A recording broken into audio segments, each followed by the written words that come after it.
اتنی زیادہ سرکش تھیں کہ کچھ دن بیتتے تھے، جب تک عذاب رہتا تھا تب تک حضرت موسیٰ علیہ السلام کے پاس آتے تھے اور عرض کرتے تھے دعا کر دیجئے، ہم آپ کے ساتھ ہو جائیں گے، ہم آپ کی بات مانیں گے۔ لیکن جب کچھ دن بیتتے تھے تب یہ اپنی سرکشی پھر سے شروع کر دیتے تھے۔ اسی طریقے سے ان پر 5 طریقے کے عذاب نازل کیے گئے، جس میں سب سے پہلا جو عذاب تھا وہ طوفان کا تھا، سیلاب کا تھا۔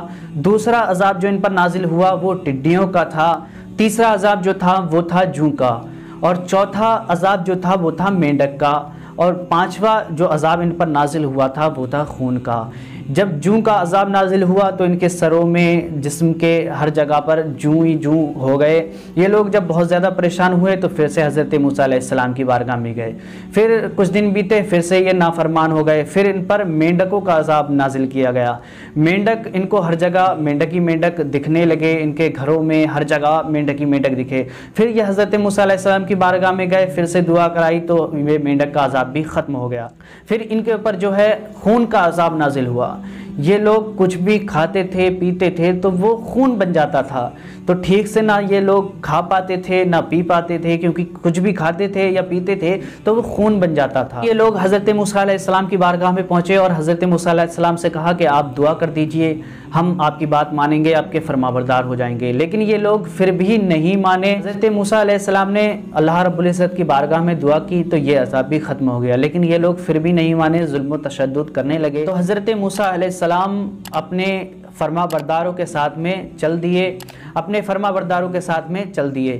حضرت موسیٰ علیہ السلام جب دریائے نیل پار کر رہے تھے، حضرت موسیٰ علیہ السلام کے قوم جب دریائے نیل کے بیچوں بیچ میں تھی، تب فرعونی بھی پیچھے سے آ گئے اور ان کا پیچھا کرتے ہوئے دریائے نیل میں کود پڑے۔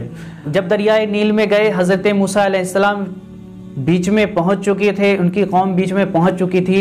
جب تک فرعونی بیچ دریا میں پہنچے، جب تک حضرت موسیٰ علیہ السلام کے فرما بردار جتنے لوگ تھے وہ سب دریا پار کر چکے تھے۔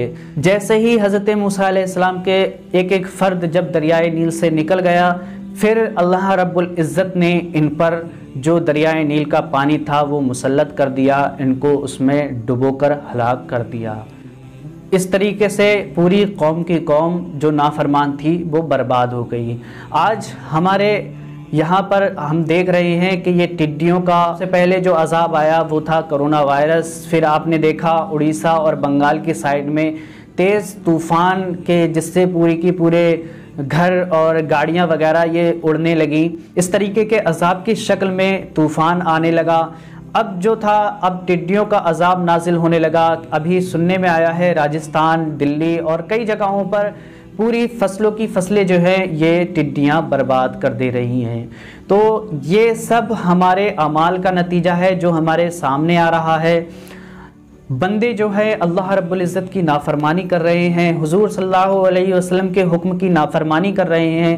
آپ خود سوچئے، ابھی ہمارے بیچ سے رمضان المبارک کا یہ پاک مہینہ گزرا ہے، تو اس میں مسجدوں میں لاک ڈاؤن کی وجہ سے نماز نہیں پڑھتے تھے، لیکن نماز ہم گھروں پر بھی پڑھ سکتے تھے۔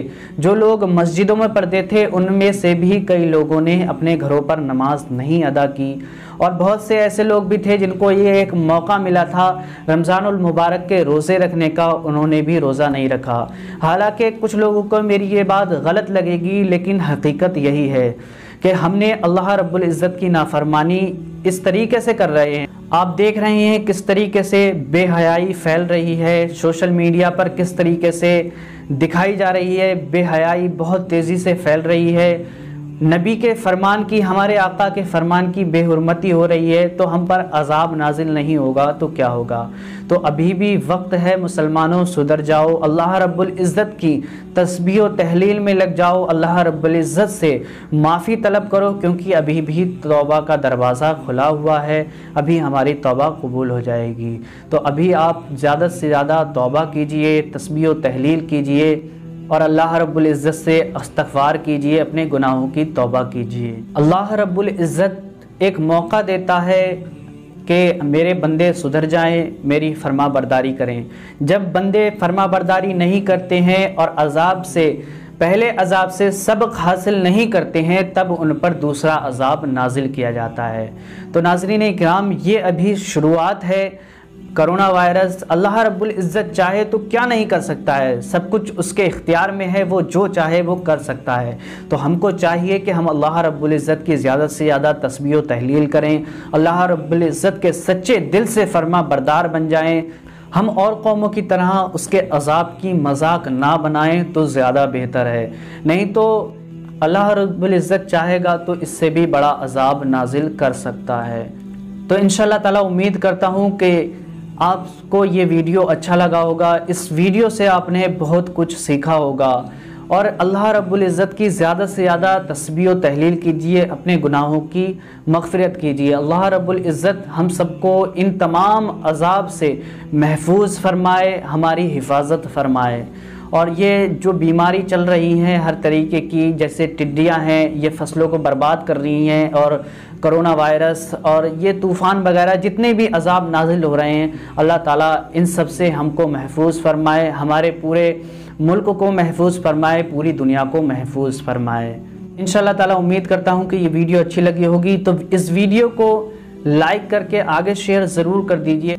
ہو سکتا ہے آپ کے یہ میری بات کسی کے دل پر اثر کر جائے اور وہ سچے دل سے استغفار کر کے اللہ رب العزت کا فرما بردار بن جائے۔ تو ویڈیو کو لائک ضرور کر دیجئے اور شیئر بھی ضرور کر دیجئے، اور چینل پر نئے ہیں تو سبسکرائب ضرور کر لیجئے۔ انشاءاللہ تعالیٰ ملتے ہیں اگلی ویڈیو میں، تب تک کے لیے السلام علیکم ورحمۃ اللہ وبرکاتہ۔ اللہ حافظ۔